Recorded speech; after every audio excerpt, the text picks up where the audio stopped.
I don't know if. I do. I want to share it on both. Okay. Oh my God, we are live. So you have I can go. Actually, I can say hello to people while you share it. Let me just Yeah, see. let me do I'm it. not. I'm not very good at this thing. I'm not like really good at doing this. But I think yes. I'm going to say hello to everyone while Jonathan shares this episode because this is going to be very, very, very interesting. And for people that want to compete, this is the reason why, like, we're bringing the best of the best to give us guidance. Because as I was talking to Jonathan behind the scenes, and I talked to all the judges that I bring over here into competition mode, aka World Champion Wednesdays. Um, I was telling him that we are, as a community, uh, very confused. Like there's a lot of things that we don't know, and I know this because people voice these concerns or these questions to me, and I thought that what better way to provide with tools to all the new generations of competitors than to bring every Wednesday and sometimes every Thursday a person that can answer all the questions that we might have. So without further ado, I'm going to start with our, let me see, with our guest, Jonathan Troncoso, What's up? aka Mama's Boy. Hi. How are you? Jonathan, how much Spanish do you speak nowadays? You know, I can defend myself. I can do a little bit. I can do a little something, something. Muy bien.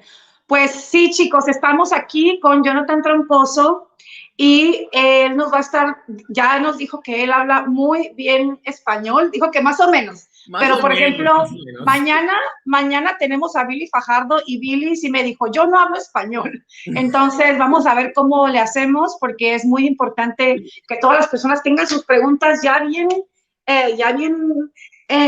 escritas y todo, que me las manden, que se metan aquí al programa y que pregunten, porque es habla hoy o calla para siempre. Entonces, pero aquí en el caso de Jonathan, sí le vamos a poder hacer preguntas y nos va a poder contestar algunas cosas en español. Muy bien, muy bien. Sí. So, Jonathan, now, like, okay, I met you a long time ago. Not too long ago. I feel like it was like in 2015. Yeah, it was in 2015. In So it's 2015. not that long, but Yes.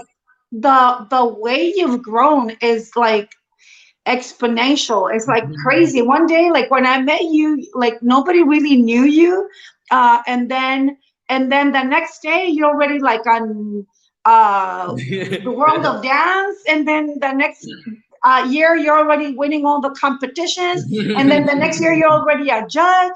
So I feel like every time I look back, I look, there's something completely new going on with you, and I'm very proud of you for that. But also, I want you to share your experience as a like newcomer in this way. Like your success has built like I guess throughout many years, but then it just happened for you like more you know, I don't know, like Yeah. maybe people can see that it's too fast, but I'm sure there's like years and years behind. So tell us about this whole success, late success that you've been having. So, so I started dancing when I was 17 years old. I started dancing when I was 17 years old. And I'm much older than that now. So, um, I started dancing with dance hall. And so from dance hall, I went to hip hop, which then turned to ballet, contemporary, jazz, modern. The only thing I didn't really ever get into was tap. But I've been dancing now since I was 17 years old. And I also, when I was in college, um, I was on a competitive hip hop team. So competition has always been something that I really liked. But I started dancing Latin in 2000 at the end of 2011. So it's about to be 10 years now. And so I started dancing. I actually started dancing salsa first on the one. And then I started dancing bachata. I want to say maybe about a year later, where I started to like take classes and learn and stuff like that. But I realized very quickly that competition was what I wanted to do. And so the company that I was with at first, they weren't a competitive team. So I ended up making my own dance company, Agape, just because I wanted it to be more focused on competition than just performing. And so my first year competing with Agape, Billy was like, you got potential. We're gonna need some work. So Billy took me under his wing very quickly, which I got super, super, super lucky about. And actually, which I mean, I've told you, but you and I started rehearsing in 2015 for when you were gonna compete with Darlin. And that made a huge difference, huge difference in my career path, because training with you and dancing with someone that was at a much higher level, it made me realize the things that were important in dance. And it's not about it's not just about the flashy things and these super fast turn patterns and all these high tricks and all stuff like that. But you and Billy really instilled in me the importance of learning your technique and learning the foundation and going from the ground up. And so after dancing with you in 2015, that was the first year that my team competed. And then Billy got us under his wing, and I started to train more. And the next year after that, my team won their first championship in a professional division. And then that same year, I got, I don't know, I got lucky. I worked my kids really hard. My amateur team also won first place. My pro-am team also won first place. I had a couple that won a few championships. So also, and so I started to really incorporate the training that I was getting, which was what made a huge difference. Really learning about what competition entails. And so I took Billy's judging course in 2000. For the first time, I took it in 2016. I took his judging course in 2016, which was really informative, not just for someone that wants to judge, but also for competitors. It pretty much teaches you what judges are looking for, especially at that competition, because there are rules that Billy really likes his judges to follow. And so when I took that course, it made a huge difference in my competition days, because clearly then I started to win more. But I incorporated that a lot. And then the training is so important. People don't realize how much work goes into putting on a competition piece, because it's no longer just a show where you don't have to all the time keep your timing marked exactly, or you don't all the time have to make sure you're tapping on your fours and your eights or your two and your sixes. You kind of skip those steps to make it more flashy and to make it more showy, and people don't realize how difficult it can be to have to make sure that you're really on top of your technique while trying to give creativity, while trying to add difficulty, while trying to make sure that it's still a good show. It's a lot of work. And I would say that also one thing that is a huge difference is that over here, it's not your friend's opinion. It's not your friends telling you, "Oh, you're great." Now, like, it's the real thing. And then most of the times, you'll have like scores. Even if you win, if there was not a lot of people competing, you'll get like scores, and then you'll get like feedback from judges, and it's a whole different mindset. It humbles you, right? It's very different. It's not for everyone. It's not for everyone. Yeah, it is really not for everyone. You have to be okay with getting critiques, and sometimes harsh critiques. I remember my first year competing, I had, maybe I won't mention their name, I had someone come up to me and go, "You know better. You know what a tandu is. You know what it is to have your leg extended and your knee locked when you're doing a batman or some kind of extension. Why wouldn't you portray that onto your girls?" And I was like, oh shit!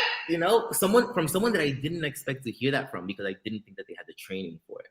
So it's really important to understand, if you're doing something outside of the Latin realm, then make sure that you really have that training and that technique for it, because technique, right? Your technique box falls in your weight transfers and your foot placement and how you're dancing the technique in which the style in which you're in.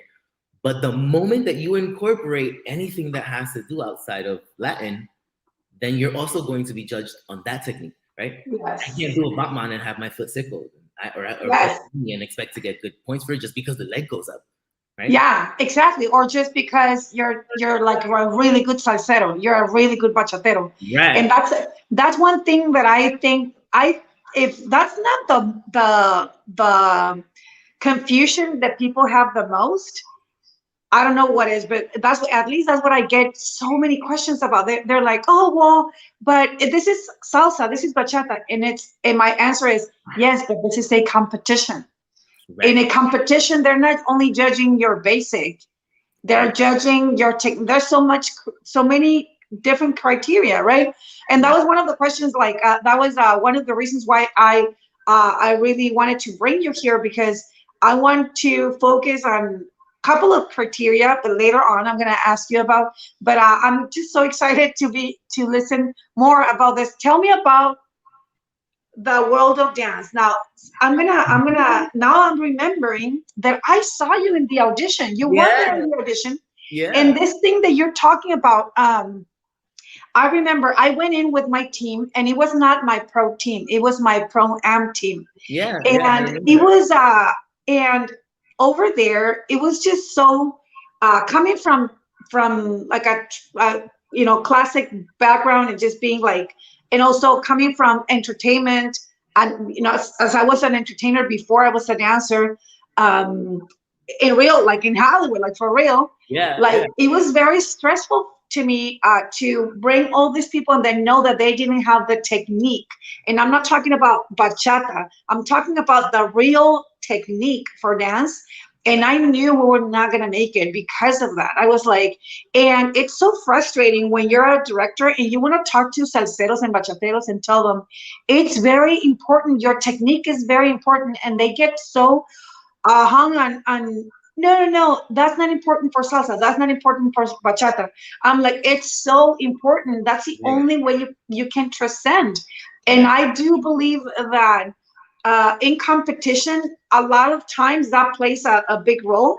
And a lot of times people get confused, because when somebody comes in and competes against people that are not well trained, and they yet still win, then the public gets confused and thinks that it's because it's not important.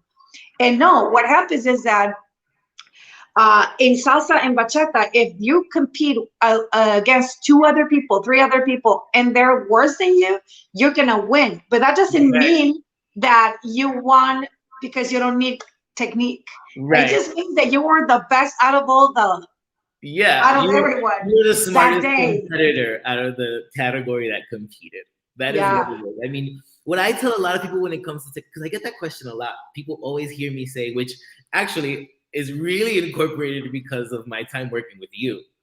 Everybody Mhm. always hears me talk about how important technique is, how important technique is. And so something that I always tell people is, listen, your technique is going to be stylistic.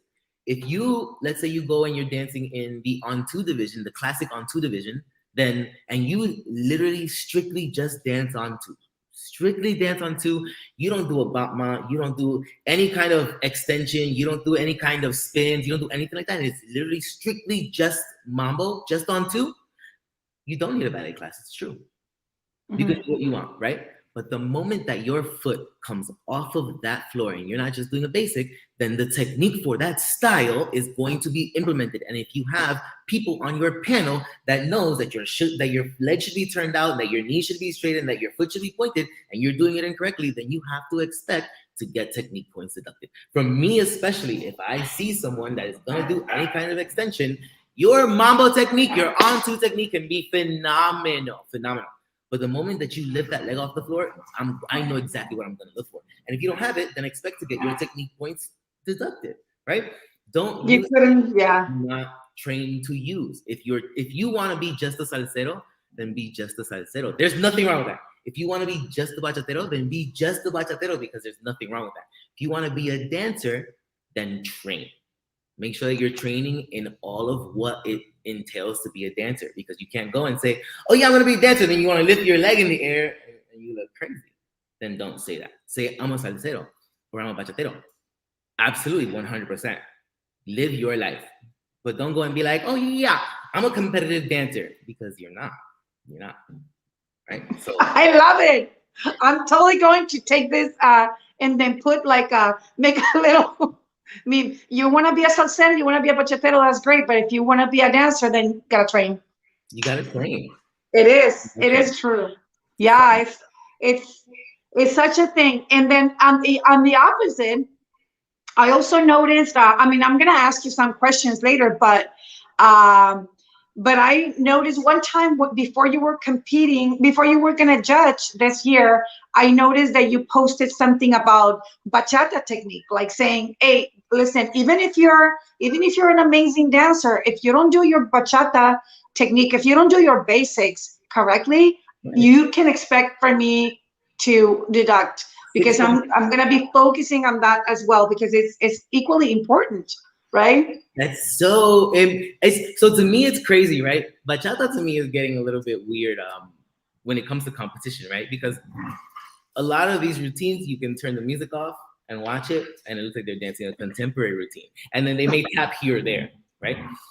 You can still make bachata really difficult and incorporate your taps for sure. You can still make sure that your fours or your eights or your twos and your sixes are still tapped and still make it difficult. But people completely lose that when they start getting bachata. They're like, oh no, it turns into almost looking like zouk mixed with contemporary. And even when you're doing, even for those that compete in traditional, instead of going 1, 2, 3, you tap on 4, 5, 6, 7, you tap on 8. They're all of their fours and eights turn into a syncopated, which doesn't, Uh-huh. right? That's a weight transfer, which is completely different than a tap. So, and And also, then also, let me just, so I gotta conclude this. Don't you feel like sometimes it also goes into, oh my God, this is not bueno. My, my, sorry. Do you feel like sometimes people also do footwork that is salsa footwork? right, right. It completely loses the body movement and it doesn't, it's confusing. It doesn't make sense. Which also though, I spoke to Billy about, and I feel like we just all as a whole, when it comes to the Latin competitions, we should all find some kind of consensus as to what we're going to do, because even the rules themselves don't state that Yeah. you need to tap, or they don't state that the lead starts with his left on one and then the follow starts with their right. It doesn't state any of that when salsa's really clear, but Mm-hmm. that realm of it is kind of Bachata, yeah.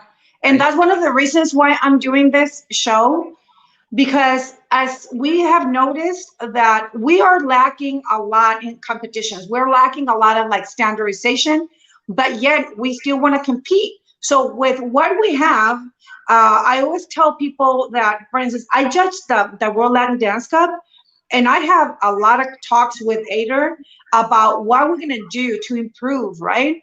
Yeah, But in the moment, there's a lot of things they're that are not present. We're working on them, including that. I once I have a talk with Billy about putting together a syllabus, right? yeah, yeah, Also, another reason, like I was recently asked to lead the federation for dance for salsa and bachata in my country, right? And the reason why I was like, hey, we need to hold up on that is because they asked me for syllabus. And I'm like, there isn't such a thing, you know? So that's the reason why I came up with Salsa Bachata University, because I'm building this with professional, like staff from university, people that are not just the famous dancers, but like yeah. people who are like historians of dance, musicians for dance, people that like really are, what we can come up with something solid. But in the meantime,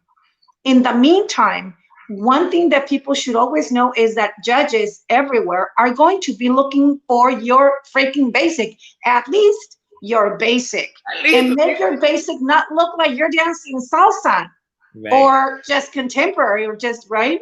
right, right. And yeah, like you said, I feel like we need some kind of like syllabus or some kind of something where we can all go, oh, this is because salsa has one, right? Yes. Salsa has a bunch of, right? So they have theirs, and it's kind of like, oh, this is what they mean by a Susie Q or this. Yeah. Bachata's a little, it's newer, which is Yeah. But I'm coming up with it. Don't worry. It's gonna be ready in less than a year. To do it, I think you'd be perfect to do it. So yeah. But yeah. In the meantime, so let me ask you the question. So first, Raúl says, Raúl from he says, "Saludos desde Suiza," and then we have Jonathan Te Amo, says Lalo. Lalo, I miss him. Lalo, te amo, te extraño. He's so funny. You know that Lalo just started a show in my website, my Salsa Bachata University. We have a radio that is like a podcast, right? And it's all very, very academic. We only people get interviewed only people from like Bellas Artes, people that are like just like high, like people with PhDs in dance or like stuff like that, right? So very academic. And they were like, why don't we ask Lalo to have a show? Because he kind of like talks about important things, but he has this twist in Spanish. It's hilarious. And then we just had a debut last Sunday, and I kid you not, he said that he was so nervous. I was laughing so hard, and then the next day, I put it again because I was so entertained. So I strongly invite you to follow Lalo Rojas and then follow Salsa Bachata University for syllabus information and also for his show. His show is on Sundays. Is it Salsa Bachata University on Facebook, and then you have a page for them on Instagram? His Instagram is Lalo Rojas BK. Like if you understand Spanish, anybody who understands Spanish, you guys are gonna have a great laugh. He's sharp. He's hilarious. Like really sharp. And then in salsa, the Salsa Bachata University is on Instagram as well. And then we have a lot of like really high and like content. So really cool. Yes. So let me start now by asking you the questions that we ask everybody, all our judges and all the people that we bring here to give these tools to our competitors, to people who want to become competitors, right? I think I froze. No. Over here. Okay. So, Jonathan, what benefits does becoming a competitor bring?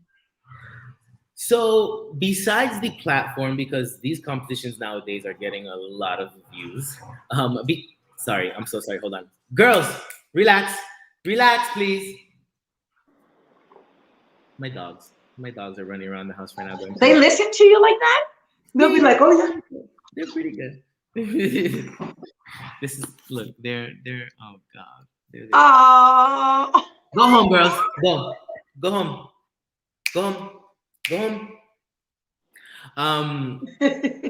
So benefits. So besides the fact that it's a huge platform, these competitions are getting a lot of views. When you're properly put into the mindset of a competitor, it completely changes. I feel like it completely changes the dancer that you are, right? Because you learn that for one, you have to train that routine much more than you would to just get on stage for a regular show, or at least when you're just a performer, right? You don't realize how much work you need to then be a competitor. The only reason I say this is because I know a lot of people that just do shows that they rehearse like crazy. But most of them have probably been competitors in the past, which is what helps you to realize, like, oh shit, I really have been putting a lot of work to get on the stage. But yeah, so that's one of the huge benefits that I believe. It makes you really, really, really learn how to train. Two is you get feedback. You actually get feedback on what you're doing, and now you're not getting your friends telling you, "Oh my God, you did such an awesome job." You're having someone tell you, well, that was good, but your timing needs some work. Or that was good, but your technique needs some work. So that is a huge benefit, right? Because as dancers, that's what's really going to help us to grow, is to figure out our weak points and then capitalize on them, really make them really put in work on them to make them better, right? That's what's going to make us grow. So that's a huge freaking benefit that I feel from it. What else? I think those two are pretty big. I agree. I definitely agree on the second one. That like being a competitor makes you work harder because you have to get focused. I know so many people that are famous, and then when once they compete, if they don't have that humbleness, they get broken because they were not expecting for it to have to be work. They thought that it was just that their fame was gonna take them there, and it's just not how it works. And I see that it makes you tougher. Competing makes you tougher, makes you more humble, most of the times, and it just makes you a stronger dancer because, as you said, um, you get like to focus on your weaknesses and just try to make them. I mean, if you're like a good competitor, right? If you get Right. into this mindset, you're like, you know what? I'm just gonna focus, and then it gives you a goal, a north, and then you're not like just all over the place. You know what you're doing now. Yeah. What you're focused on, and it just makes you better. It Yeah. makes you a better person too, I think. Yeah, because it just makes you more humble and more like willing to work and then more focused. So It's really cool. discipline. Uh, It's a really good amount of discipline. Like you have to be disciplined to compete. There's no way that you cannot be disciplined and win a competition. There's just no way. So it teaches you a Yeah. great amount of discipline. Also, I love competition. Yeah, I've been addicted to competition all my life, all my life. But now I enjoy my pizza and my wine too much. Really. So I'm like, you know what? I'm gonna give kids a chance now because that discipline is needed. Yeah. And yeah. Now, as a judge, what do you look for in a competitor? Yeah. So what people can see, and then this question I want you to talk about, like in behalf of you, and also in behalf of other judges that you've heard, because I see that competitors are very confused, and they're like, what do judges want? Uh, and also, there's this talk about like if you change the judges, then you change the grade. And I disagree. I do agree, but at the same time, there has to be something that all judges agree on. So that's what I like. I like to pick your brain on that. So I feel the same way, right? I feel like there should definitely be something in a judging panel that says we all have to agree on these set of guidelines, Uh, right? Right. But yeah, I feel like judges are all really different in what they look for personally. Um, Actually, something. So this is my first time. My first time judging a world championship was in July. Before that, I have done all of these nationals and I have judged some other competitions, but this was my first one judging like a world championship. And something that I learned is your judges, they have their own opinions because of the dancers that they are. Now, like you said, right? We all have a criteria that we have to follow. We all get those boxes that we have to fill those points in for. Um, and then the rest comes on to you, what you look for personally. I try and keep it as unbiased as possible when it comes to competition, for sure. um, Whether I like a style or I don't like a style, whether I know the person or I don't know the person, it's literally just a competitor, and just a routine. So me personally, I like to see that my dancers are solid dancers, right? Anything that you're going to do a technique for, I want to make sure that you know the technique for that, which is something that people, I feel like they lose or they forget, is you don't know what your judges on the panel are trained for, right? Something that I feel like a really smart competitor does is learns who their judges are and what their background is. What yeah. they know in dance that can go, oh shit, they're gonna do the points for me because I'm doing that, and it's good to the naked eye, but someone who knows what they're doing is gonna tear me apart, right? I think a really smart competitor should do that always with all of their judges. You know what? Like, sorry to interrupt. I gotta say this. Like, this was very interesting to me. I coach a lot of competitors, right? And then one of the competitors that I coached She is from the United States. She's not Mexican, but then she just went to a competition in Mexico, one that is very famous. It's not Eurozone, it's another one. And she was very surprised to see that the people competing had like no technique. And they were like throwing this crazy stunts and lifts and tricks, and they were all over the place, right? And they were still winning. And then she told me, she said, you know, I was very surprised, and we were talking amongst each other, and we were saying, I guess the reason why the Mexicans are dancing that way is because they don't have Gabi X as a judge. I guess as long as Gabi X is not in the panel, it's okay to have that technique. I'm like, I mean, listen, you would have tore their technique scores up. You would have I tore would their have been like, yeah. Yeah, sorry. Continue on. No, those things are important. I mean, I look for technique for sure. Whether it is, you know, always stylistic, right? Whether it's in salsa or bachata, whether it's in classical training, whatever it is going to be, I look for those kind of techniques, right? Because you have dancers that I've seen competitors go and do things like popping and locking, which has a very, very specific technique, an extremely specific technique, actually. And then you do it because you don't think that somebody on the panel knows, right? And so then those are mistakes. So I look for technique in anything you're gonna do, whatever style it is. I look for technique. I also really, really love a competitor that can connect with their audience as much, not as much, but as intensely as they connect with their partner. So I don't want you to look at me, right, all the time, because clearly I can see you. I know that you're on stage. I don't need your focus to be on me. I want your focus to be on your partner, your connection to be with your partner. But if you can connect with your partner where I'm feeling it and I'm going, oh shit. And then when you do look at me in those moments where there's shines or whatever the case may be, and I feel you and I go, oh shit, that for me goes, oh shit. Oh shit. Yeah, I never heard anyone talk about that, but like that's one thing that I always give my students. I give them that pointer. I'm like, you know what? You stare at the judge and just like what, and that automatically is probably going to shake him into a when they're gonna be like, I guess that Right. yeah, I guess, you know what I mean? That goes a little long way. It does. For me, that shows confidence, and it shows that someone is well rehearsed. Because if you're not well rehearsed, you won't feel confident enough, and you won't feel stable enough to go and say, "Oh, I can play with the judges. I'm gonna play with the audience. I'm gonna connect with my partner, but I'm also gonna make sure I play with the judges and you know, bring everybody in."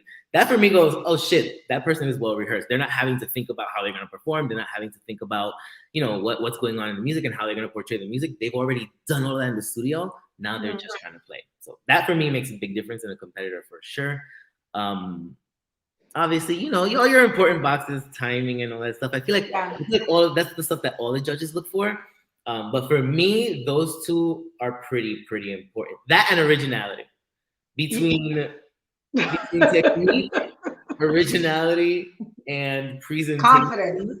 those all make a really big difference. Let me ask you something that is not in this questions, because this is a question for you that I thought that you could really answer, or you know, I want to pick your brain on this. That box, that difficulty level, people think that is just how hard a trick is. I just had Kelly and Eric last week talk about how what they said was just brilliant. They said a trick cannot make you win, but a trick can make you lose. Yeah. It can make you lose. Yeah. I really want to demystify, or like I just want to clarify what really judges look for, to what goes on that difficulty level. What is that? So how do you get it? I have a really, really specific, like, I have a really specific what I look for when it comes to tricks. We all know that I'm trained by Billy. I have trained a crazy amount of hours with Billy when it comes to tricks and stunts. So for me, if your feet are not going to be in somewhat of a first position for your going into that trick, unless obviously you're going in from an arabesque, if you're going in from an extension where you're falling into something like that, if you're coming from the floor and your feet are not in a nice first position when you go up, I will deduct points. If when you go up off the floor, your feet don't, the last thing to leave the floor is not your toes, I will deduct points. If when you go into that trick and if you're trying to tuck and your core doesn't come in and where the tuck comes from so that your hips come up and give you the tuck, I'll deduct points. If your legs are not straight, I'll deduct points. If your toes are not pointed, I'll deduct points. If you don't land from your trick in either a straight leg split, a lunge without your toe being over your knee, or without your feet being in a sixth position when you land where they should be, I'll deduct points. So there's a lot to be deducted from when it comes to tricks. Your mindset should be, man, every single trick that I do should come out like Karen and Ricardo's, right? They should all come out perfect because those kids train a crazy amount of hours a day in order to make those tricks look that way. That's what my tricks should look like when I go to do a trick. If not, I'll probably get points deducted. That's what the thought process should be, right? Because then it keeps everybody safer. It also doesn't make the judges go, if you're on the judging panel and you're sitting down going, ooh, for that trick to come out, 6.5. And the only reason I give you a 6.5 is because I can't go any lower. So, oh my God. So do you think you can summarize that in Spanish, perhaps? Yeah. So, para mí, personalmente, cuando yo estoy de jurado para bueno, cuando estoy juzgando, Sí. Cuando estoy juzgando a alguien que está haciendo trucos, para mí, para empezar desde una vez, si no veo los pies que están en una posición, como en la primera posición de ballet, right? Si no está, aunque sea un poquito en la primera posición, te quito puntos. Ya que no sea que no vas a hacer el truco de una pierna. Si es de un arabesque que lo está haciendo, una extensión que está haciendo el truco, algo así, pues obviamente los pies no van a estar en una primera posición. Pero todavía tienen que estar apuntados los pies, la pierna tiene que estar erecta. ¿Erecta se dice? Recta. Estirada. Erecta is something. Anyway, so, right? Yo te quito puntos de una vez desde que no lo veo. Cuando sube del piso, si los pies no hacen esto para subir del piso, de una vez te quito puntos, right? Si la pierna no está estirada, te quito puntos. Si estás en el aire y estás haciendo un truco que tenga que tener la pierna abierta y las piernas no están estiradas, te quito puntos. Si estás haciendo un truco en el aire, donde es how do you say no? It's obvious. Es obvio que estás supuesto a estar en un split, pero tus caderas no están rotadas como tienen que estar rotadas, te quito puntos. So, si vas a hacer un truco y lo vas a hacer extremadamente bien, pues ponlo en la rutina, obvio. Pero si vas a hacer un truco donde tengas la pierna chueca y sales y cuando cae al piso, cae así, y cae duro y se oye, pues no lo haga porque no te va a dar puntos, te va a quitar bastante puntos. Te quita puntos de la técnica, de la dificultad, de choreography, porque para mí, personalmente, si tú pones algo en una rutina que en verdad no te va a ayudar o que se te hace tan difícil que no te sale, es un error en coreografía. Te quito puntos ahí también. So, no tiene sentido poner un truco que en verdad no valga la pena al pensar que, oh shit, este truco me va a dar 2 puntos, 3 puntos, que no va a pasar jamás en la vida. Pues no lo ponga, porque no tiene sentido. Muy bien, me encanta, me encanta. Y si no, te quito puntos. Te quito puntos. 6.5. Goodbye. I love it. I love it, love it, love it. Okay. I'm definitely going to do this snippet and send it broadcast it everywhere. No. Okay. Now, this one is, when you see competitions from before, and then competitions right now, what would you like to tell the competitors at the moment? What something that you probably think that they're probably thinking, and then you just want to like warn them and be like, listen, what Listen, would be that from, advice? from personal experience, don't run before you can walk. Don't run before you can walk, because remember, in these, it's it's crazy important to know the rules. If you enter a professional division, you cannot go into an amateur division after that. You're gonna get yourself stuck in a professional division without being ready for it, and now you can't compete outside of the professional division because you competed as a professional. Don't run before you can walk. I've made that mistake. I know what it's like, and I know when you don't have someone there to tell you better, or you're not looking for those answers. I know what it's like to fall into that.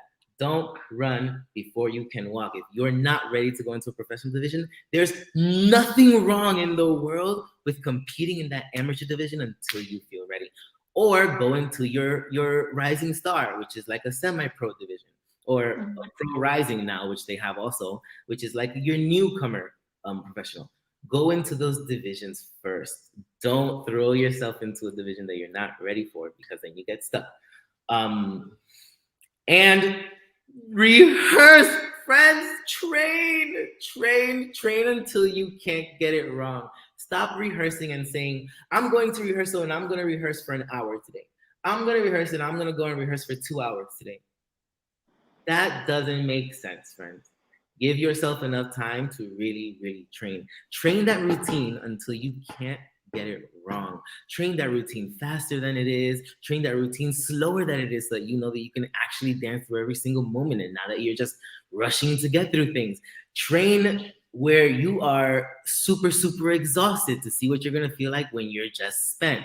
Train when you're super ready and you're like, you just woke up and you just started stretching and you're ready to go for the day. Train then, so your body knows what it's going to feel like when you get that first run, when you get on stage, right? Train facing a mirror. Train away from the mirror. Record yourself and watch yourself. Those things, as a competitor, they're so important that I wish my first year of competing I would have seen and I would have realized right away, instead of waiting for a few years down the road to then realize it. Just because you see somebody else doing it doesn't mean you can do it.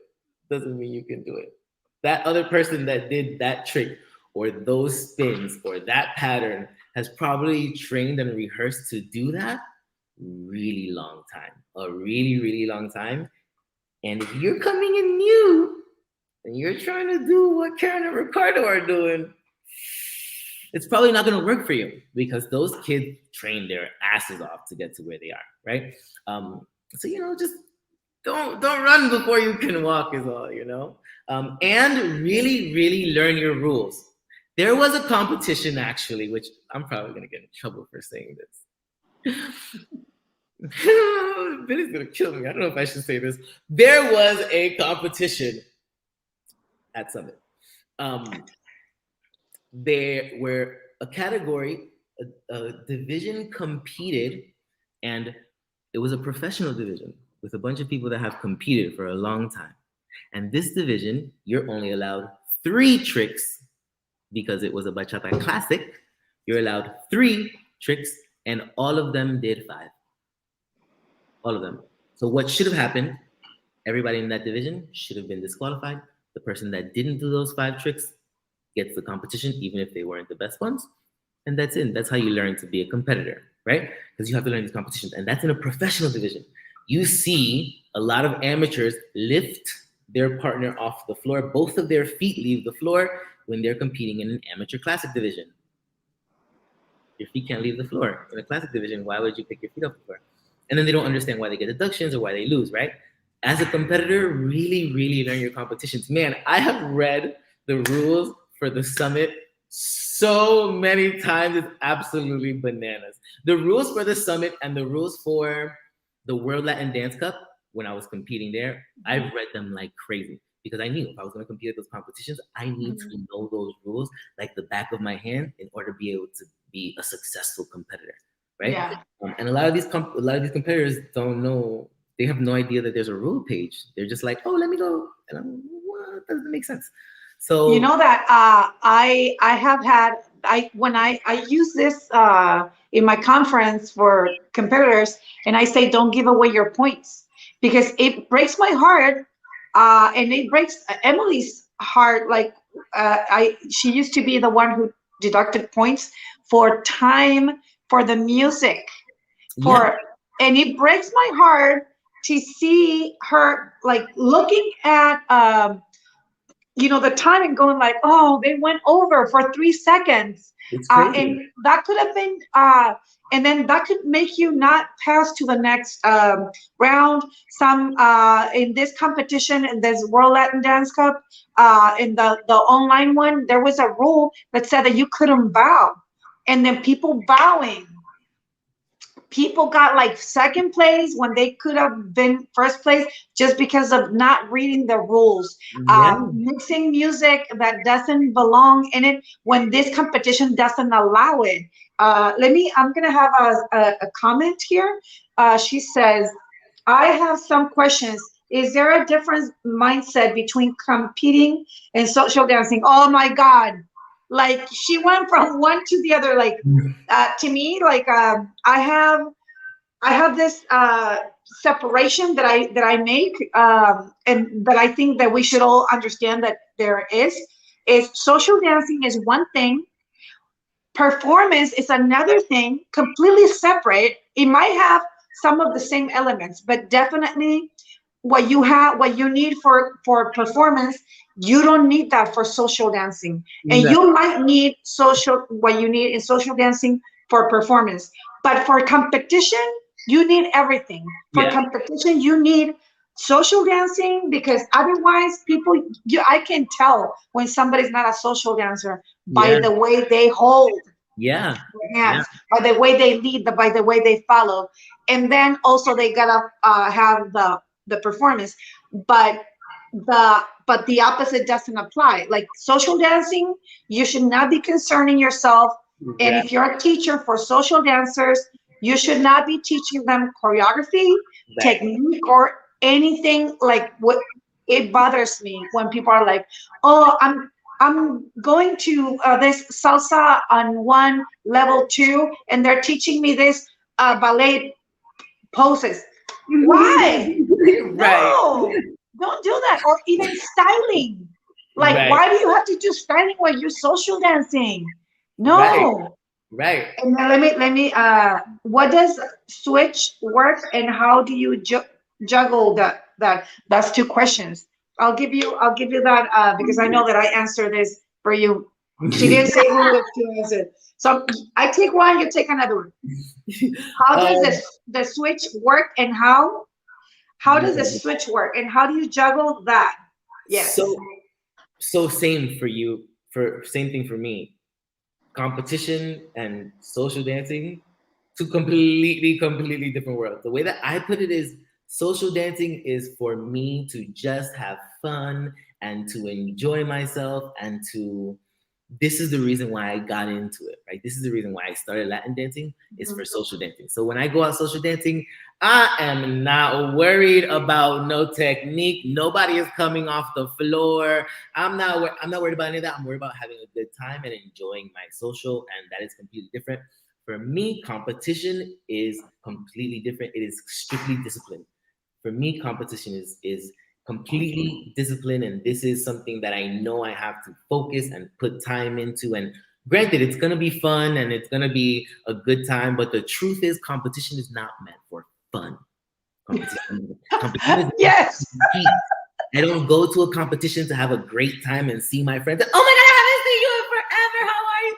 That's not what I go to competition for. I go to competition to win. That's the only reason I go to a competition.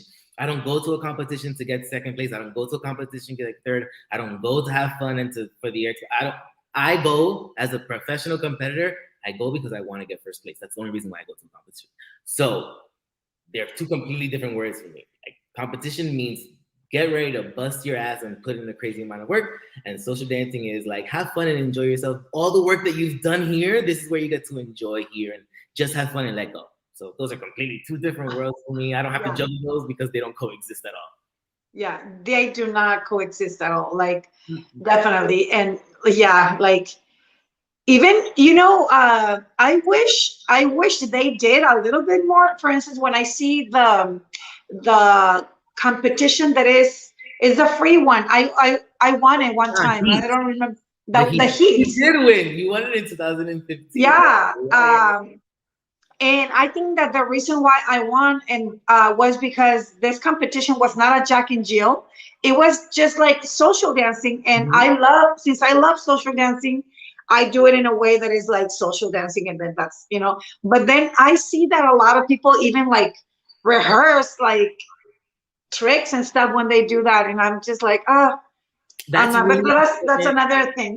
That's really important for people to know at competition. If you're entering a social dance division, if you're entering a heat, right? Um, you can't do any tricks. If you do a dip that's too low, I'll deduct points from you. The rules Oh, clearly state that. The rules that's clearly state that good to no, know. there should be no tricks. But a lot of people don't know that, right? So then they go into these heats and then they're like, how come I got? Well, because you don't pay attention to the rules, and I really know those rules. I really have read those rules, so I'll deduct points from you for anything that I get a chance to. As a judge, I feel like my job is just to deduct points from you. That's what I feel like my job is as a judge. Everybody starts with these 9.5s across the board, right? Nobody can get a 10 because you're not perfect. Everybody starts with a 9.5. So my job as a judge is to literally just deduct every single point that I can from every box. So that's really all I'm gonna do, right? So, weigh them down and put Yeah. you in. So. Love it. I totally love it. Okay, I'm gonna go for the next question, and how this is the last question. But before I give you that one, I'm gonna ask you another thing. Um, like earlier, you said that to you or for you. I don't know how to use my prepositions in English since I live in Mexico. I've Yeah. been living here without crossing the border for so many months, now turned into years. But I heard you say that for you, it's really important the technique, and then what you were looking for is technique, is like proper training for the dancer, uh, confidence, and also you said originality. So talk to me about that, and how do you see that? Yeah, talk to me, talk to people, because I feel like I don't understand why is it that people don't want to get there, Yeah. and why are we so afraid of being original? That's what I feel like. you I feel like a lot know of people are really afraid of doing something that is gonna be more original because they're scared to go against the grain and what everybody has been doing now. And they're kind of scared, like, oh shit, well maybe this isn't gonna give me points, or if I'm not doing what the person won last year, then maybe I won't get enough points and I won't win. But I feel like people need to remember that your dance is gonna be completely different, or your scoreage is gonna be completely different than somebody else's score is gonna be, even if you dance the same rate, even if you dance the same routine, because you guys are going to dance it differently, right? So don't worry so much about, oh shit, if I don't do the same routine or somewhat of the same format that person did that won last year, then I'm not gonna win. Worry about making sure that your routine follows all of the guidelines that it should for that competition. Make sure that your routine is sound in its technique, in its timing, in everything that, it's also really important to find out what you're being judged on in that competition. Make sure that your routine clicks all of those boxes, and then worry about putting on a show, because that's also really important too, which is actually something that I really learned from you. Something that you told me once was, I don't remember exactly what you said, but it was something along the lines of, your routine has to make me believe what you're selling. If if I don't believe what you're selling and you're literally just trying to step around the stage the entire time and not trying to show me what your routine is, then there's no way I'm gonna buy it. Right. So your routine can't be doing all these soft melodies and all these beautiful things, and you're doing all these really hard things, and because then you're not selling your routine. Yeah. Which that for me made a really big difference. actually, when you said that to me. And so I feel like people lose that now. They lose that because Yes. they're so focused on what competition is and, oh shit, I just need to step this. Oh shit, I just need to do that. That they lose that aspect of it, which is a really, really big aspect of competition. Also for me, at least. Mhm. Um, which But so limits to their me, originality. what originality? I think that the reason why people are not original anymore is one is fear, and then second, I really do believe that because people are not prone to learning, to getting educated on dance itself, then they are left with just copying. They don't have any more like uh like like it's that is Like, baggage, cultural baggage. Like they yeah, don't have the tools because they're not dancers. And then because right now we're so focused on like just copying, just looking, they end up even like wearing the same outfits, the same, they end up shaping their bodies the same way that so and so is doing, yeah, the same hair, same pieces of music, same cut. I mean, it's crazy. yeah, And I think that is because there's like at least these two elements. One is fear, and the second is ignorance, like straight up ignorance. So yeah, I wish people like woke up and understood that getting like looking exactly like another person is not gonna make you get points. You just said it yourself, like it's important to you being original.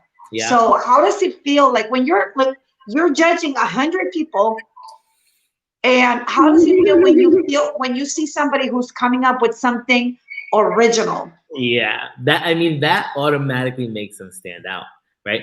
Especially if it's something that's like original and good. If you can make what you're trying to do, something when you're trying to do something original, if you can make it good, you're gonna stand out. And for sure, at least for me, that's the moment where I will give you points, right? Because typically Mhm. all your judges do is deduct, deduct, deduct, deduct. And in those moments, that's where you get points. That's where you're able to say, "Oh shit, this can make me go up." Opposed to that trick that's not gonna make you go up any. This is that Mhm. moment where it can make you go up in points, um, Yes. and that's an It's original. very important. Most judges have talked about the same, the originality. They say that lack of originality is like what, like it's bugging us, and it's just making us like scared of what's going to happen to competitions from now on if everybody's copying everybody, and then we don't see originality anymore. So I hope that this speaks to all of you guys, and it opens the door for people to be like, you know what, I'm going to study and then come up with my own creation. And as Yeah, you said, when you're study, when you educate yourself in dance, what's going to happen is that you're going to be original and good, just like you said. And then that's, we're all going to be like, whoa, and then you're going yeah. to be the one that others copy later on, right? Right, right. That's what I say a lot about learning other styles, right? Because people, a lot of salseros and bachateros have this notion that I don't need ballet, I don't need ballet, I don't need ballet. It's not just ballet. Take something else. But those other styles will help you with originality because then you can incorporate not necessarily that complete different style into your routine, but some elements of it, which then will make you be somewhat different than Hmm. the bachatero or salsero next to you, right? Learn to do those things, and that will help you then create your own original way where you're like, oh shit, this still feels good, but it feels like me now, opposed to me trying to be like Hmm. something else, right? And so, And I think that ballet is definitely a must. It, you have to. You have to because, as you said, if you are just going to be doing salsa basics and then salsa and then stuff like that, and you're not going to put any splits, tricks, or anything, then you're good. But the thing is that you're not going to win, right? So right, you're probably going to need to do at least one split, at least something, and then in that you're going to need ballet. You need to. perfect example actually. Adriano from Canada. Uh, Everybody knows he's fucking awesome. The kid is incredible. His footwork is awesome. His body movement is awesome. He dances strictly mambo. He dances just on two, and he doesn't try to incorporate anything else. He does incorporate some kind of like hip hop fusions into it. His last piece had like a little kind of like Michael Jackson feel to it. It was awesome, but he doesn't do any flips. He doesn't do any spins. He doesn't go into a split. He doesn't do anything. But his technique, his salsa technique, is phenomenal. It's phenomenal. He does a great job at it. He Yeah. doesn't have to lift his leg off that floor to anybody else. On the contrary, right? Look at Jorge, my salsa partner. Extremely trained, phenomenal, and also does incredible at salsa also, right? And those two are very, very like close when it comes to competition. Any competition they get into, they're very, very close to each other, right? Mm-hmm. One does a crazy amount of technique because Jorge can do almost fucking everything in the book, and Adriano does just the on two, right? Mm-hmm. They both have their strengths. They both have their strengths, but they stick to their strengths. Adriano is not trying to lift his leg to his head. He's never trying to do it, right? He stayed in his salsa technique, phenomenal. Jorge does. When Jorge wants to, Jorge lifts the leg to his head. His leg is turned out, his knee is straight, and his toes are pointed, right? He trains to make sure that that happens. Mm-hmm. Those are the different aspects, right? Mm-hmm. Adriano, I'm sure, maybe I'm wrong, but I'm sure Adriano has taken a ballet class sometime in his life. I'm sure just as a competitor, he's probably wanted to see what it's about. Maybe he's trained a lot in ballet. We don't all know, right? But he's not using it. He's not using it. Yeah. Okay. I think that I'm gonna get like all controversial here, but like I would not recommend anyone to copy Adriano because there's only one Adriano. Right. So I would not like look at him at like as an example. And also I've had this very this, I mean, there's only one Adriano I say because his salsa technique is so ridiculously good. But then also I'm gonna tell you something. I don't think, and I know that this is like me and being like very not prudent about what I'm gonna say, but I'm not sure that he would win in all competitions. Like, you know what I mean? I don't think that, for instance, this guy in the World Latin Dance Cup, his name is Camilo, I think. He's a black Colombian guy. I think if it's not Camilo, it's another name like that. I suck at like, you know, but he won the ultimate championship. He's insane. He's like insane. His technique for salsa is ridiculous. And then his technique for everything is insane. He looks like a salsero, like a real salsero, but then his athletic level is just, you can put him in anything and he would still, like, he won over people that were like doing tricks and all kinds of stuff because it was just insane, right? So that, and then also I've had this conversation with, because I want people to know not to be like not to be trying to copy people because that's what works for them. Right. For that competition that they're in, I had a conversation with some judges that I really respect, and I said, why? Because I love Adriano, I love him, and his girlfriend or dance partner, she's so beautiful, that girl, and then her outfits are just so insane, and she's so fast and the whole thing. But I get very like stressed out about when I see her feet. And I'm like, why are they winning if her feet are all over the place? Coño, carajo. Muévete para allá, coñazo. Go. Sorry. Yeah, so then I asked judges about that, and then they said, and this is one thing that I want people to understand. My friend, who's like a really, I respect her like a lot. She said, yes, Adriano's partner's feet are not up to par, but compare that, who are they competing against? And the other people are even worse in that regard, or they're just not hitting the boxes that they're hitting so high, and which goes back to the same idea that I'm telling you. It's about hitting the boxes. Right. And about hitting all the boxes as high as you can.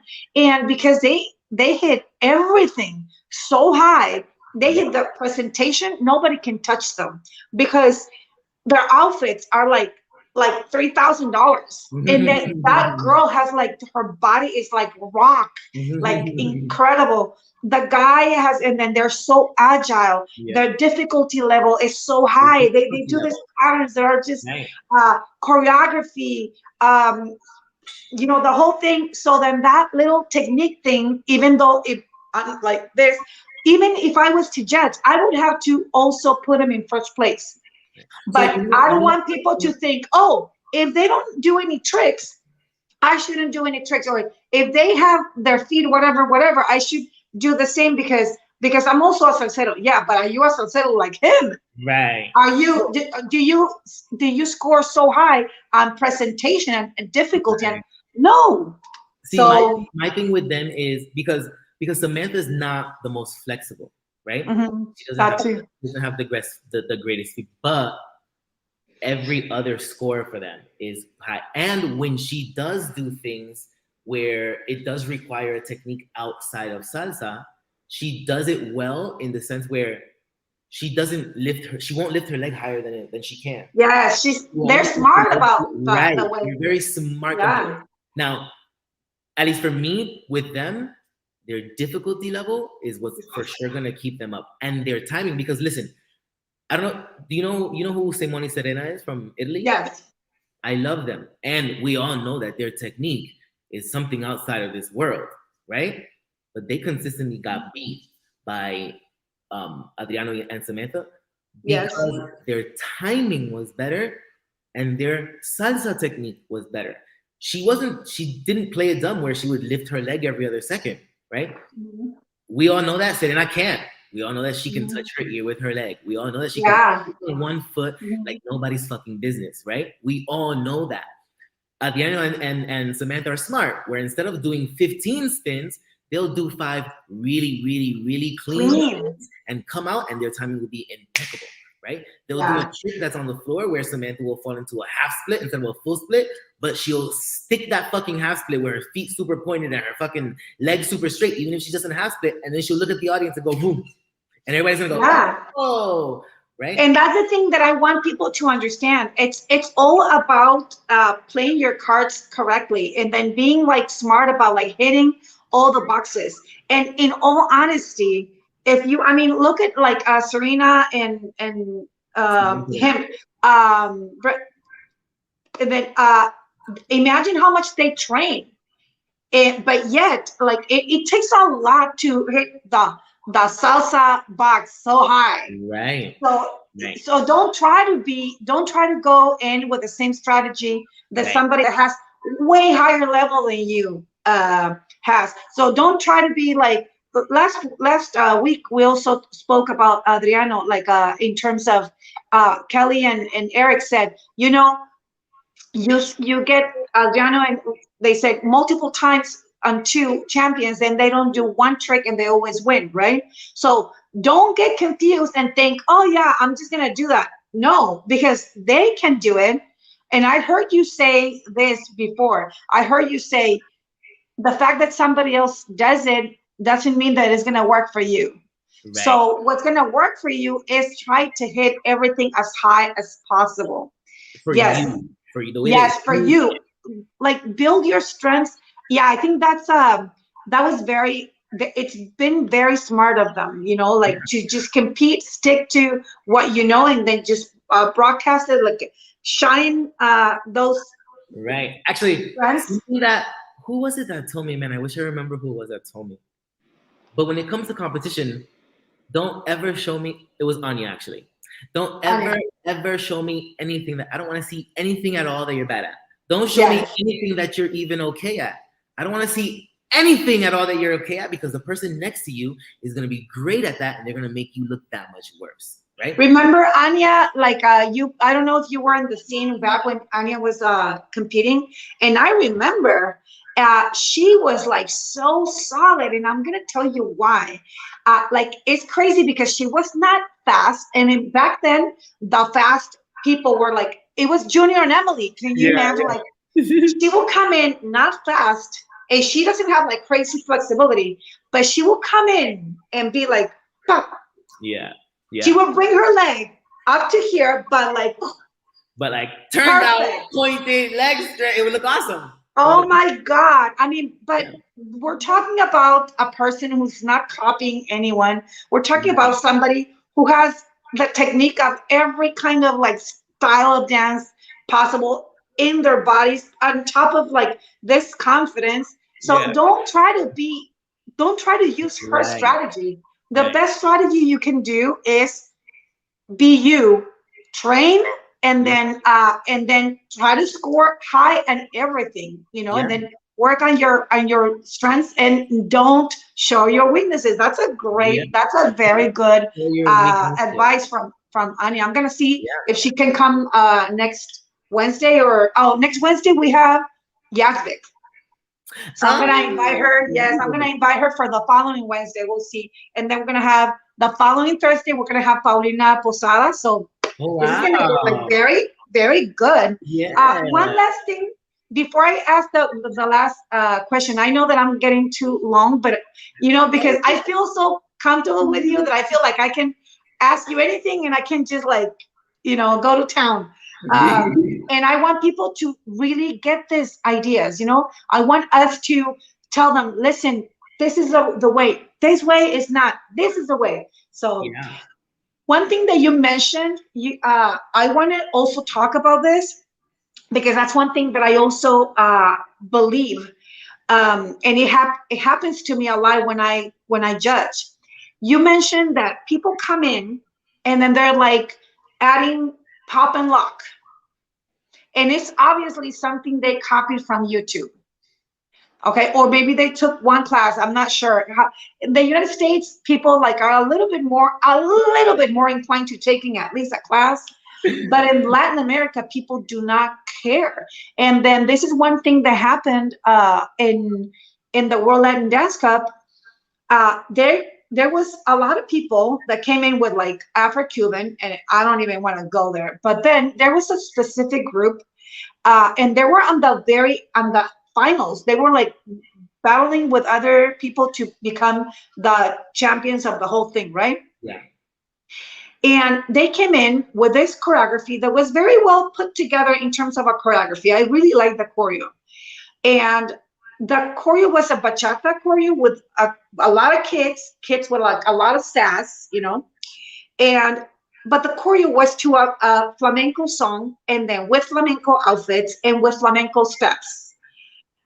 I wanted to kill myself. Like I was so angry when I saw that choreography because I could tell that those kids, that their teacher had no intention, because they also had a lot of contemporary in it, like rolling on the No floor, the whole thing, bachata. right?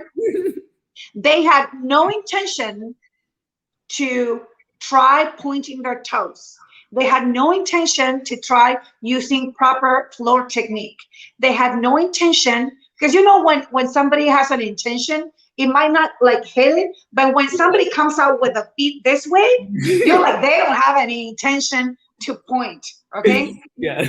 And then on top of it, when I see their flamenco, it was like, oh my God, it was like a commercial of McDonald's trying to sell tacos. It was awful.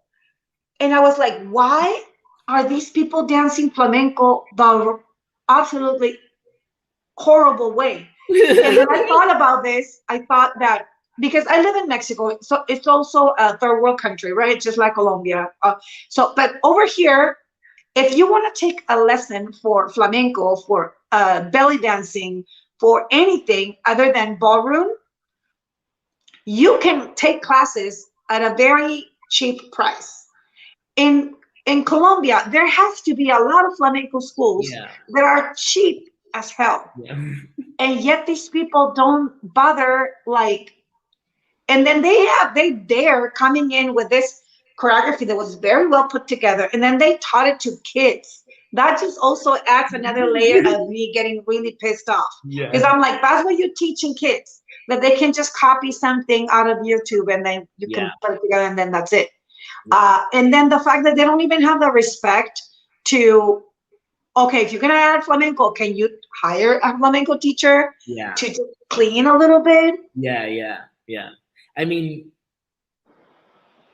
too much. We have too much of that in this scene. We have too much of that in this scene. For competition, though, that drives me crazy because at least like I know the summit rules very, very, very well, and I know the cup rules very, very well. Those competitions are 80% of your style, and you Has can to do be. 20% of another style. And your music is supposed to be of the style that you're dancing. What Mhm. a lot of people don't realize is when you dance another style within the competition that you're doing, that style doesn't get judged.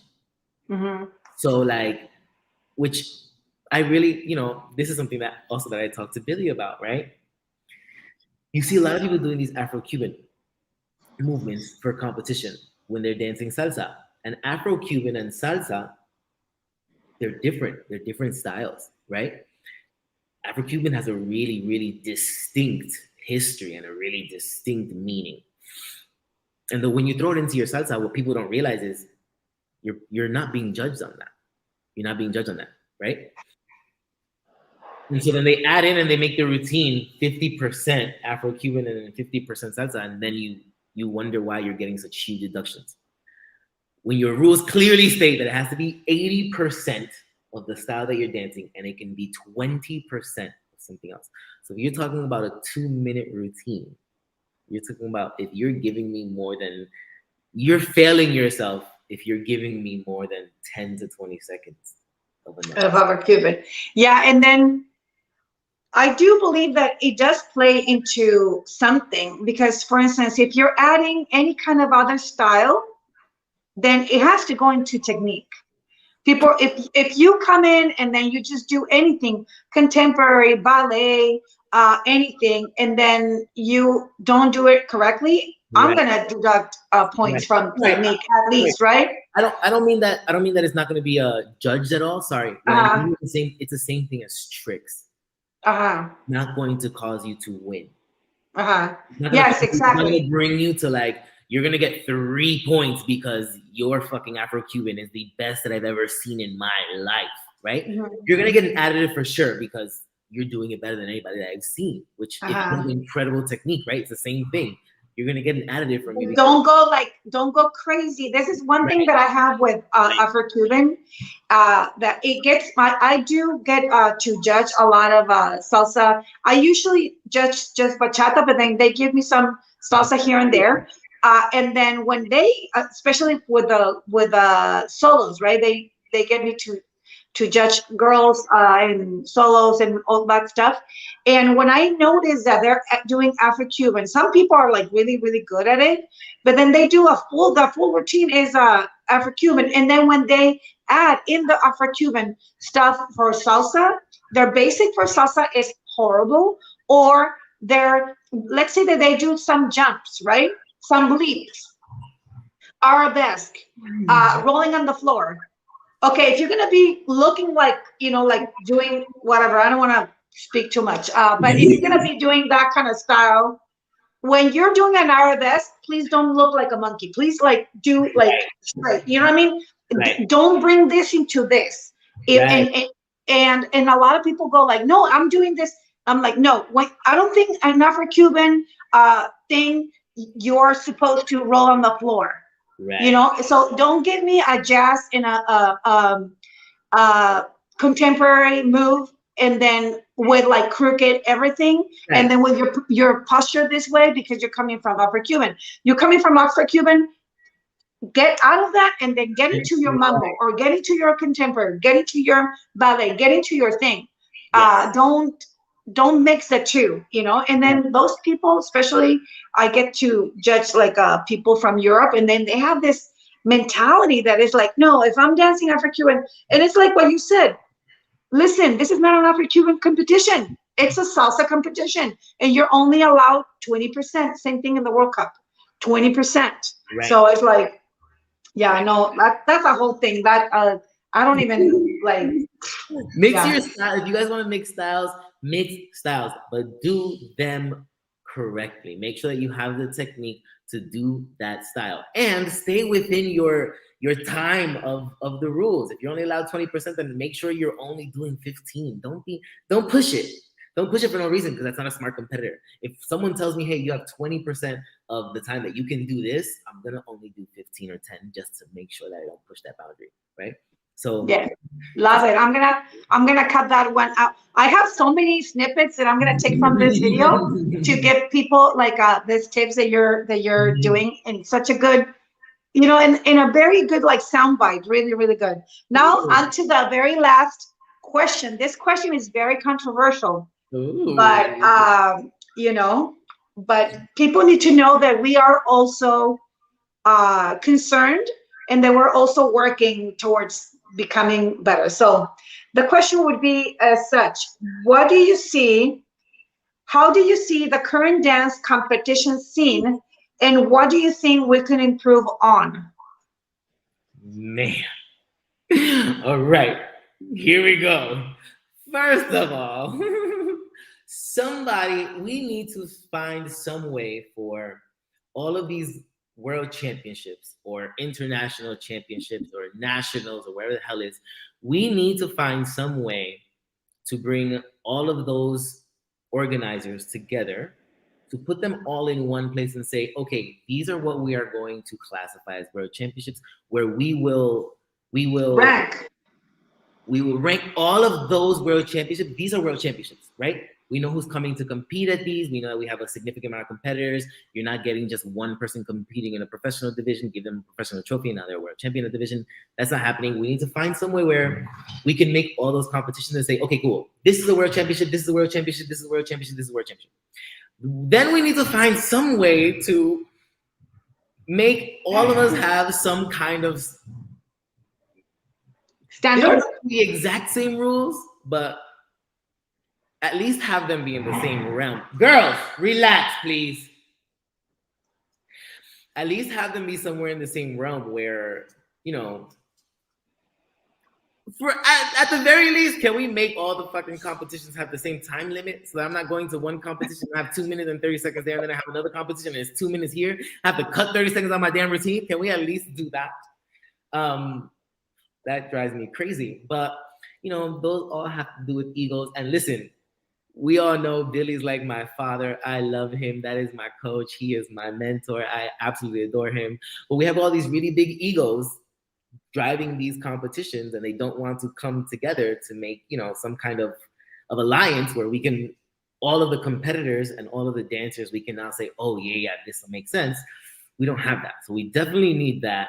The rules for sure, where we can all come to some kind of rules together. What I'm seeing, at least what I saw in this previous competition, which it may just be because of the amount of time that we've had off from competition. It may just be because, it's coming right after COVID and people aren't really acclimated to everything that's going on yet. But the camaraderie was gone.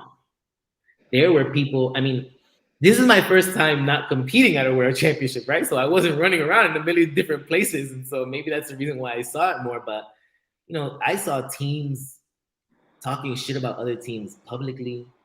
I saw teams and couples talking shit about the competition publicly. There were, people would place, and you would have the audience. I get, because your audience is going to boo or cheer how they want, because whatever. The truth is, who cares? They don't know what the hell they're doing. They're not trained to be a judge.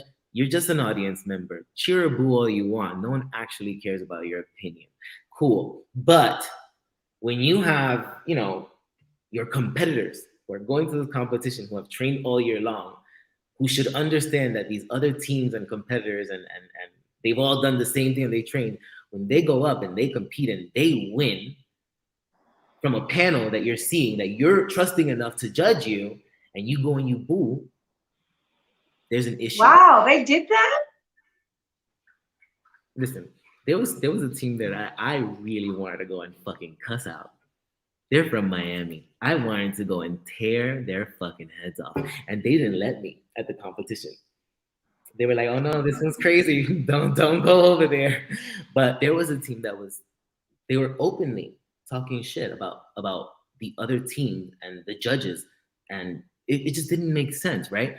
You know what, Jonathan? I think like this is such a thing. I've been actually this weekend I spoke about, no, this Monday I spoke about like how the environment is getting very toxic. Yeah. Because we're getting really like the ideas, the fact that there's no rules and the fact that people don't have respect uh, has made all this, that then we think that we have the right to be judging the judges or the competition. I started this by saying we still don't have it. No competition is perfect at the moment, that Right. we're still competing and we're still want you to compete with what we have, because this is our best intention, right? Now people are getting so toxic about like winning. One thing that happened, that all the times that I've been training this competitors that are young, that they get so upset when they don't win.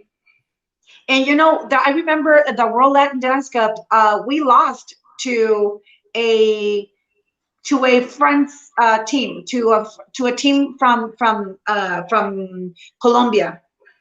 I thought that the judge, I mean the guy who was talking with Jason Molina was completely out of place, completely out of place by saying, when he announced that they had won, he started going like, this team um, is so good, because I mean, I don't know, but he was just going very unprofessional in my opinion. Yeah.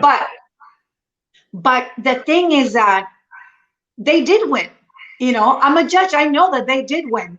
And when I spoke to my students, they're like, and because we also had teachers there, it was a pro-am. I danced in that one, right?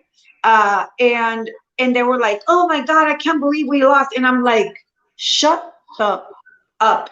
And when they gave us the second place, I came up very happy, and I was like, "Oh my God, we are so grateful that we got second place, because we didn't get first place." Yeah. It was true. Yeah. So you have to understand that if you get a second place, it is true. Yeah. Trust me, it is true. And if you don't like it, making fun of the other team is not going to get you a better dancer. Right. It's not going to be. And then if you are against the judges, I don't agree with a lot of the judges that are in a lot of panels.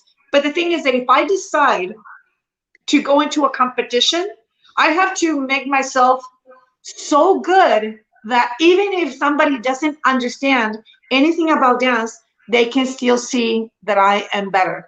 That's the only way to win every competition, when Yeah. you work that hard. Yeah. So even having judges that are not that good, it's a good thing, because then you have to work harder. And going against the judges, going against blaming the judges, blaming the other teams, blaming the promoter, blaming anything, is not gonna do anything good for anybody. Right. It's Yeah. sad. Yeah. It's sad when You you see sit that. You telling see me. that. You see that too often. And I mean, listen, I've definitely seen judges that are not qualified to be Mhm. judging that division or that Mhm. that competition. Right. I've seen that. I've even had judges for sure that I'm like, what the fuck are you doing on that panel? Right? What the fuck is going Mhm. on? What is going on? But now I've learned that it's still the entirety of your panel. Now I've seen panels or I've seen scores where one judge literally makes everything else go down. Like it literally kills the entire performance for that Mhm. competition, which is also I don't think is correct. It should have some kind of system, right? Which Yeah. it's supposed to have like you're supposed to have a head judge that Mhm. oversees all your scores. If you have one score that's if you have one score that's a 9 and then every other score is a 6 from every other judge, this 9 should be questioned, right? Mhm. That should I happen, think they do that. I think they do. right? In the World Latin Dance Cup, they do that. They take the highest and the lowest Yeah. out. And I'm pretty sure that with Billy, that's the same Yeah, way. I'm pretty sure. there's Tito. Tito's the head judge, and if any of those scores seem like something is off, then he always checks them. But I also Mhm. tell competitors too. Like if you want to be a good competitor, still at the end of your competition, find out what your Mhm. scores are. right? Find out what every judge gave you, so that way you can know, what they personally feel and how you can, and then, ask them, take a private from them later on and say, how can I improve on this? This is what I feel like you saw, whatever. Because a good competitor needs that. A good competitor needs to learn from the people that are giving them those scores, because those people that are giving them the scores should be in a position to help them. Yeah. Sometimes I tell, like, for instance, in this competition, there was a lot of people showing me their scores, and I was like, yeah, like you didn't win. That's bottom line. Oh, I'm gonna talk to the judges. Who are the judges? And then they tell me who the judges were. I'm like, no, don't talk to them. Like, no, just go train more, because then even if you don't know, like, Take a stop. private from them. You want to learn from them? Take a private from them so they can help you. Yeah. It's like, no, and what I mean is this, like, they were asking, for instance, I know that there was some dude who is a Bollywood judge, Bollywood dancer or something, and I guess he's a promoter. I wouldn't go and ask him anything, because no, but at the same time, you have to understand that competitions are judged by a long, big panel. And if you agree to go into that competition, you cannot be complaining. Like, I hate it when people complain and they're like, oh, we're going to go. It's happened to me a lot of times. My teams, they don't win, and then they get like, I'm gonna go and like battle the I'm like, bitch, you didn't win, and everybody saw you. They're not gonna give you a trophy. I mean, over there, they took away your trophy. They told you that you were not first place. That's it. It's everywhere on YouTube. Like, don't, instead of that, focus on training, so the next time there's no question. Yeah. Even on the Bollywood guy, it's so clear to him that you're the winner. Yeah. Honestly, that's the best way to go about it. Honestly, you go into a competition, go in as strong as you possibly can. That's it. That's very controversial. I mean, yeah. There's plenty. There's plenty that can be worked on in this Oh scene. my God. And I really, really, really want to thank you for being so open, so honest, because this is what people need to know. Yes, competitions are not perfect, but I know for a fact, as I said before, I work in World Latin Dance Cup, and I know that the guy in World Latin Dance Cup is trying his best at getting this. Every year, he's like, how can we make this better for the competitors? How can we make the judging panel better? How can we train the judges? How can we? Yeah. He's even talking about having have a test. Yeah. And then if you don't pass the test, you don't become a judge. And it's like, wow, that's very, but of course he understands that there's going to be, there has to be time that pass that. Like, but his intentions are good. I'm sure that Billy has good intentions as well. Yeah. So people should know that we are all here for the best for the competitors, but there is a way to compete with the circumstances that we have right now. Yes. Right. So thank you so much, Jonathan. Thank you so much. Oh, I love you so much. I love you. And I'm gonna see. If anybody wants to ask you anything, or they just want to follow you. Please, can you type put it here in the chat, and then I'll put it there. Your social. Put it in the chat. Oh, here it is. Cool. Yes. Let me see. Where is the chat? Chat. Yes. Put it here. And then I want to show it there where they can. Very good. Okay. So you can always follow. Oh, you know what? I don't know how to. Oh, yeah. I think I'm going to put it here in banners. Yes, I'm going to do this. I'm a little slow, but yes. So this is the yes. That's cool. Yes.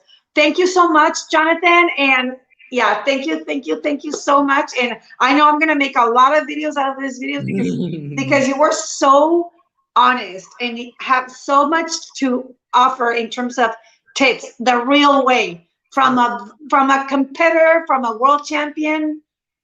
Oh my God, thank you so much. I love you. I love you. And then I'm gonna have people Thank you. follow you everywhere in social media. Is there something you wanna tell people to say goodbye in Spanish and English? Nothing. Thank you. I Thank love you. you guys. And then also a big kiss to your little dogs. They're so beautiful. Thank you.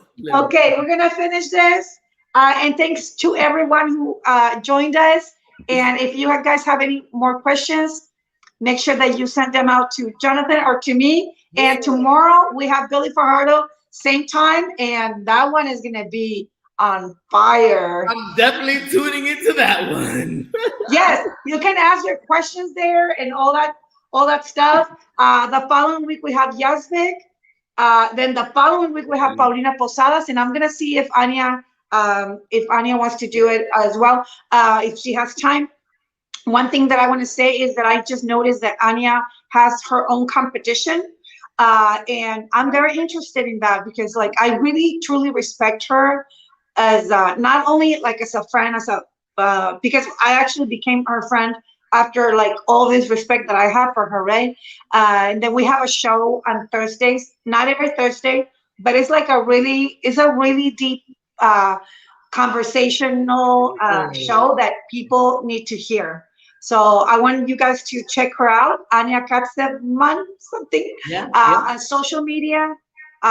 She doesn't have as many followers as the famous people do, but people should follow her before they start following all the other ones. Or you know what I mean? If you're gonna go in and follow people just because they're good looking or because they have like nice videos, go first follow Anya, and then go follow all kinds of other. Yeah.